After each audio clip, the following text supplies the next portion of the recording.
आपने खाना खाया, पानी पिया? पानी नहीं मिलता।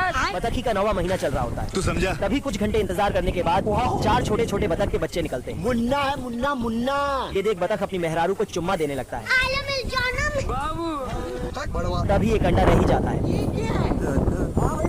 अबे किधर है बे? और इस अंडे में से हंस का बच्चा निकलता है। जय हिंद दोस्तों। नहीं समझ के यहाँ कुछ तो गड़बड़ है। धोखा दिया ना तुमने, मुझे धोखा दिया। ये देख बतख अपनी मेहरारू पे शक करने लगता है। संतोष पागल नहीं। तभी दोनों आपस में लड़ाई करने लगते हैं। अरे बाबा रे, बियाई गई। बतखी अपने चारों बच्चों के साथ तैर रही और 5वें को मार